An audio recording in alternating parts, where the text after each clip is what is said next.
एक संत बड़ी सुंदर कथा सुनाया करते थे।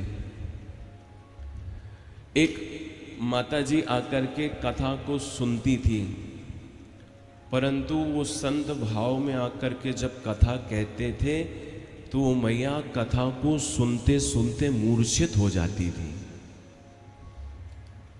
इसलिए उन संत ने ये विचार किया कि जब भी ये मैया कथा सुनने के लिए आएगी, मैं ठाकुर जी की कोई भी भाव में कथा नहीं सुनाऊंगा। एक दिन ऐसी स्थिति आई कि वो बूढ़ी दादी जो कथा सुनने के लिए आती थी वो बीमार हो गई।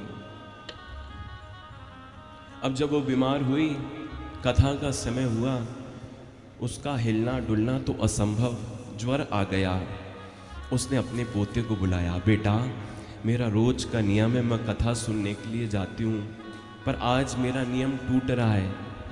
एक काम कर बेटा, जा और जाकर के मेरे बदले तू कथा को सुन कर के आ। दादी की बात मान करके पोता चल पड़ा। पंडित जी ने जहाँ पर कथा का आयोजन किया था वहाँ पर आकर के बैठ गया। नहीं आई है तो आज पंडित जी ने विचार किया, आज ठाकुर जी की कोई भाव की कथा सुनाएंगे, क्योंकि जब भी भाव की कथा सुनाते थे वो वृद्ध माता कथा को सुन करके रोते हुए मूर्छित हो जाती थी। तो पंडित जी ने निर्णय ले लिया था कि भाव की कथा कोई नहीं सुनाऊंगा। परंतु आज दादी तो आई नहीं। पंडित जी ने देखा कि आज दादी मैया तो आई नहीं, पर पोता आ गया था, पंडित जी को पता नहीं था। तो पंडित जी ने आकर के भाव में ये ऊखल बंधन की कथा सुनाई कि किस प्रकार यशोदा रानी ने श्री ठाकुर जी को ऊखल से बांधा। खूब भाव की कथा सुनाई, खूब भाव की कथा सुनाई। पोते ने कथा को सुना। कथा के विश्राम के बाद घर को गया। दादी ने कहा, बेटा कथा सुनाया? बोले हाँ दादी। बोले सुना, आज कथा में क्या सुना? तो पोते ने अक्षरशः जो कथा पंडित जी से सुनी थी अपनी दादी को सुनाई। और जैसे ही उस दादी मैया ने सुना कि मैया ने कन्हैया को ऊखल से बांधा, इतना रोई कि उसका प्राणांत ही हो गया।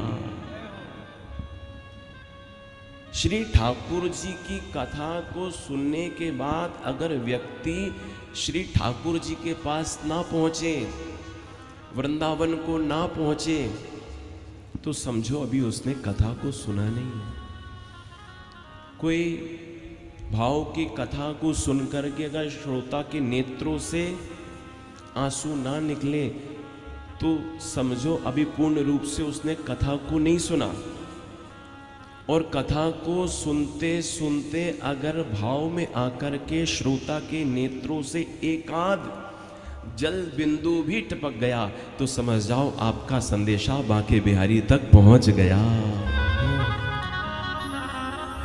बिन रोए तेना पाया प्रेम प्यारा। कबीर जी ने कहा ना, कबीर हंसना छोड़ दे, रोने से कर प्रीत, बिन रोए तेरा पाया प्रेम प्यारा।